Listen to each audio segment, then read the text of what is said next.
नमस्कार दोस्तों।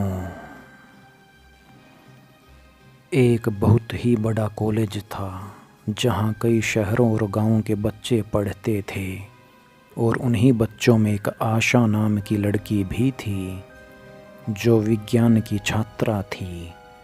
आशा बहुत ही सरल स्वभाव की लड़की थी। वह लड़कों से बात करने में कतराया करती थी। एक बार आशा की क्लास का एक ट्रिप प्लान किया जाता है जिसके लिए कुछ लड़कियों को ही चुना जाता था।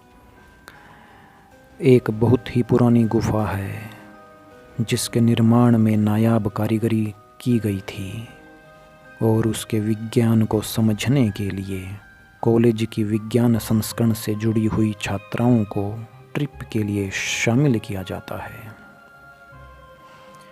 जिसमें कुल 16 लड़कियों को जगह दी जाती है और आशा भी उन्हीं में से एक थी। ट्रिप में चयन होने से आशा को प्रोत्साहन मिला। वह विज्ञान से जुड़े शोध करने के लिए पहले से इच्छुक भी थी और वह ट्रिप के लिए तैयार हो जाती है।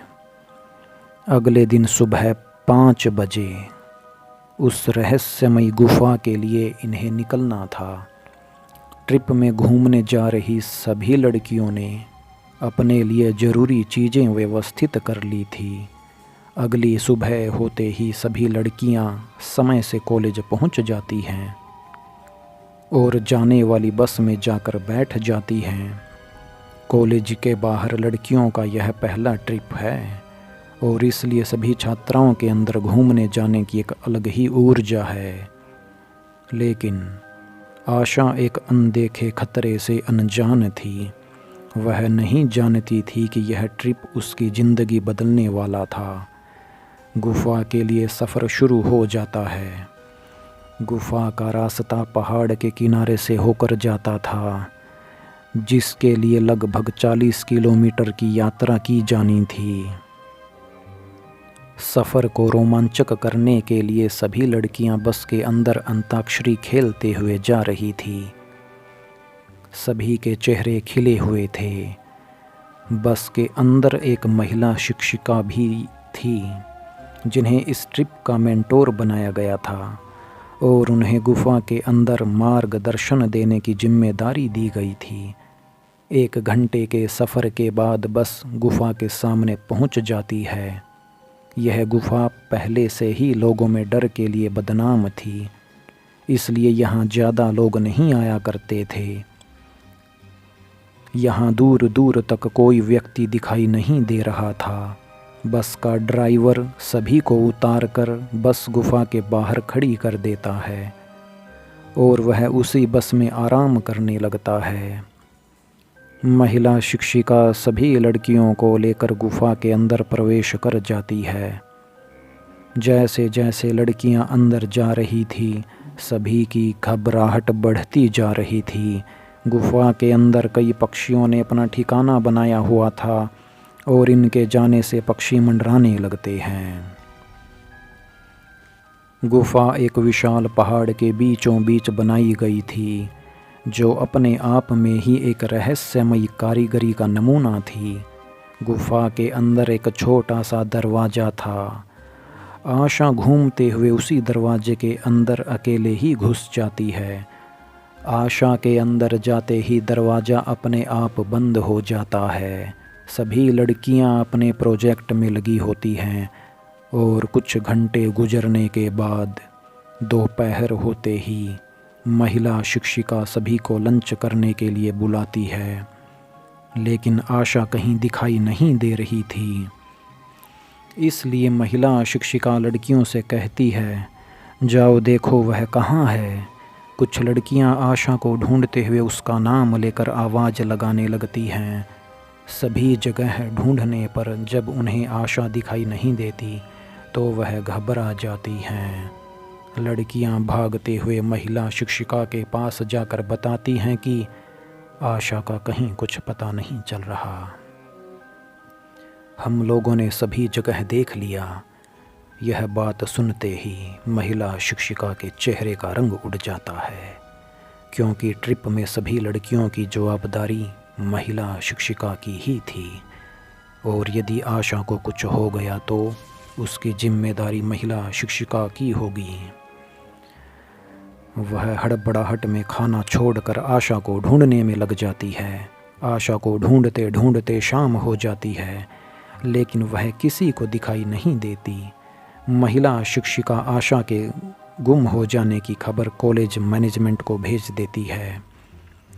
कॉलेज की लड़की लापता होने से कॉलेज मैनेजमेंट हिल जाता है और आनन फानन में पुलिस को सूचित किया जाता है। पुलिस की गाड़ी गुफा पहुंच जाती है और पुलिस टीम महिला शिक्षिका के साथ गुफा के अंदर पहुंचकर आशा को खोजने लगती है। तभी पुलिस ऑफिसर की नज़र एक गुप्त दरवाजे पर पड़ती है। वह महिला शिक्षिका से पूछते हैं, क्या आपने इस दरवाजे के अंदर जाकर देखा है? वह चौंक कर कहती है, नहीं, हमें तो यह दरवाज़ा दिखाई नहीं दिया। पुलिस ऑफिसर अपने टीम के सदस्यों से दरवाजे को खोलने के लिए कहते हैं और जब दरवाज़ा खोला जाता है तो अंदर आशा बेहोश पड़ी होती है। महिला शिक्षिका आशा के चेहरे पर पानी डालती है और उसे उठाने का प्रयास करती है। कुछ मिनटों में आशा धीरे से अपनी आंखें खोलती है और अपने शिक्षिका से कहती है, मैडम, हम कहाँ हैं? महिला शिक्षिका आशा को सारी बात बताती है और उसे अपने साथ लेकर बस में बैठा लेती है। आशा के गुम हो जाने से लड़कियों का कॉलेज ट्रिप फीका पड़ चुका था। क्लास की सभी लड़कियां सोच रही थी कि आखिर आशा उस कमरे में बेहोश क्यों हुई। आशा से कई बार पूछने पर भी उसे कुछ याद नहीं था और अगले ही दिन गुफा से जुड़ी जानकारियों के आधार पर कॉलेज में वैकल्पिक परीक्षा होनी थी और यह परीक्षा उत्तीर्ण करना अनिवार्य था। लेकिन आशा तो गुफा के अंदर बेहोश हो चुकी थी। उसने गुफा के बारे में कोई भी जानकारी इकट्ठी नहीं की थी। परीक्षा की खबर से आशा चिंतित हो जाती है। वह अपने किसी भी परीक्षा में असफल नहीं होना चाहती थी। आशा रात को अपनी पढ़ाई कर रही थी।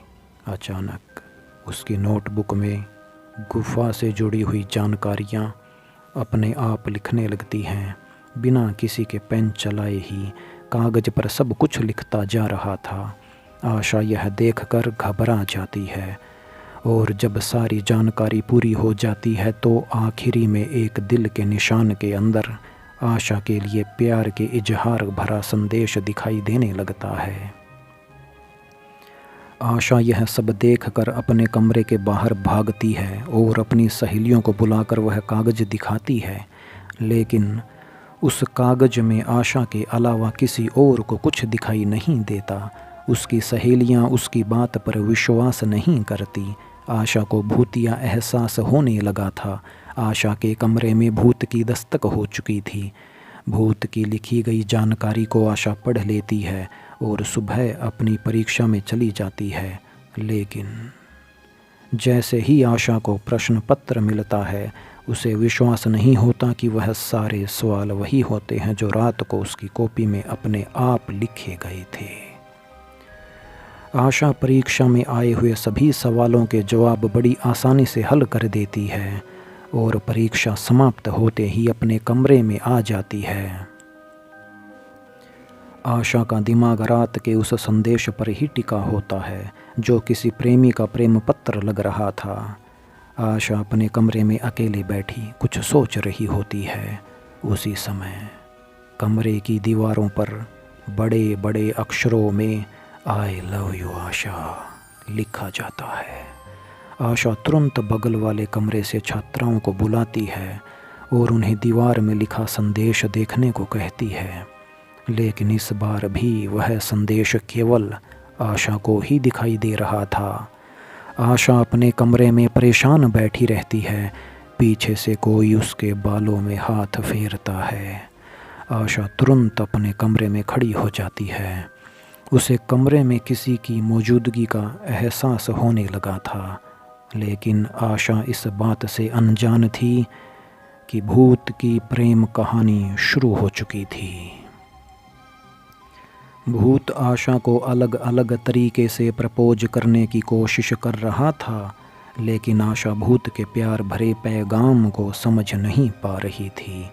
आशा के साथ छोटी छोटी घटनाएं बढ़ने लगी, लेकिन किसी भी घटना से आशा को कोई नुकसान नहीं पहुंच रहा था। इसलिए वह इस बात से निश्चिंत थी कि उसे कोई हानि पहुंच सकती है। आशा के माता पिता उसकी शादी करने के लिए लड़का देख रहे थे और उसी के चलते एक बहुत ही अच्छे घर का रिश्ता आशा के लिए आता है। आशा भी रिश्ते से खुश होती है। आशा के माता पिता उसे एक दिन के लिए गांव आने को कहते हैं। आशा शहर के हॉस्टल में रहती थी और उसका गांव 15 किलोमीटर दूर था। सुबह होते ही आशा अपने गांव पहुंच जाती है। दोपहर के वक्त वर पक्ष के लोग आने वाले थे, जिनके स्वागत के लिए व्यंजनों की साज सजावट की जाती है। और कुछ ही पलों के इंतजार के बाद लड़के वालों की गाड़ी आशा के घर के दरवाजे के सामने आकर खड़ी हो जाती है। लड़का बहुत ही सुंदर दिखाई दे रहा था। आशा उसे देखते ही मोहित हो जाती है और मन में ही उसे अपना पति स्वीकार कर लेती है। आशा शादी के लिए अपना मन बना चुकी थी। अब इंतजार था तो सिर्फ लड़के की हाँ का। आशा बहुत ही सरल स्वभाव की लड़की थी, इसीलिए वह लड़के को पहली नज़र में ही पसंद आ जाती है और लड़का आशा से शादी के लिए हाँ कह देता है। लड़के वालों की तरफ से हाँ होते ही आशा के घर में खुशियों की लहर दौड़ पड़ती है। 2 माह बाद दोनों की शादी का मुहूर्त निकाला जाता है। शगुन के तौर पर लड़के वाले आशा की झोली में कुछ पैसे और उपहार डालते हैं। आशा इस रिश्ते से बहुत खुश होती है, लेकिन आशा की खुशियाँ कुछ ही क्षणों की मेहमान थी। एक फ़ोन कॉल से आशा की दुनिया उजड़ जाती है। जैसे ही उसे पता चलता है कि जिस लड़के से रिश्ता तय हुआ था, कुछ ही दूर जाने के बाद उसकी गाड़ी का एक्सीडेंट हो गया है और उस लड़के की मौत हो चुकी है। शादी होने के पहले ही आशा का दूल्हा उससे छिन गया था, क्योंकि एक ऐसी अदृश्य शैतानी ताकत है जो नहीं चाहती कि आशा किसी और के रिश्ते में बंधे। आशा के ऊपर भूत की दहशत के बादल मंडराने लगते हैं। आशा को हल्की सी सनसनाहट के साथ कुछ अजीब आवाज़ें सुनाई दे रही थी, जिसमें उसे दोबारा उसी गुफा में आने को कहा जाता है जहां से आशा के पीछे वह भूत पड़ा था। आशा पूरी तरह सम्मोहित होकर उसी गुफा की तरफ अकेले जाने का फैसला करती है। आशा अपने घर से कॉलेज के नाम पर निकल जाती है, लेकिन वह सीधे गुफा की तरफ जा रही बस में बैठ जाती है और 1 घंटे के सफ़र के बाद वह गुफा के सामने पहुंच जाती है। गुफा के अंदर प्रवेश करते ही आशा को सामने एक भूतिया प्रतिबिंब नज़र आता है, जो आशा की तरफ गुलाब का फूल फेंक कर बढ़ रहा था। आशा अपनी जगह में मोम के पुतले की तरह खड़ी हो जाती है। आशा अपनी मानसिक चेतना खो चुकी थी और उसी समय वह भूत आशा के सामने आकर अदृश्य हो जाता है और आशा ज़ोर ज़ोर से हंसने लगती है। थोड़ी ही देर में उसकी आंखें बंद हो जाती हैं और जैसे ही वह आंख खोलती है, वह एक अलग ही दुनिया में पहुंच जाती है। आशा एक भूत की बाहों में बाहें डालकर खूबसूरत मौसम का लुत्फ़ उठा रही थी। आशा को ऐसा लग रहा था कि जैसे उसे स्वर्ग मिल गया हो। आशा इस माहौल को कभी ख़त्म नहीं होने देना चाहती थी और देखते ही देखते आशा को इसी माहौल में रहने की आदत हो जाती है और वह हमेशा हमेशा के लिए अपनी ही दुनिया में भूत की प्रेम कहानी का सार बन जाती है। आशा को इस माहौल में रहते हुए कई साल गुजर चुके होते हैं।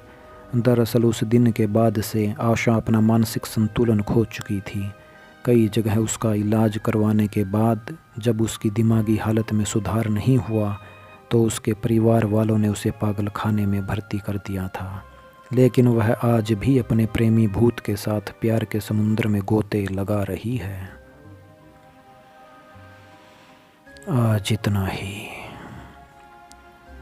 यदि ये कहानी आपको पसंद आई है तो वीडियो लाइक करें, शेयर करें, कमेंट करें, चैनल सब्सक्राइब करें और नोटिफिकेशन के लिए बेल आइकॉन पर ऑल पर क्लिक करें। धन्यवाद।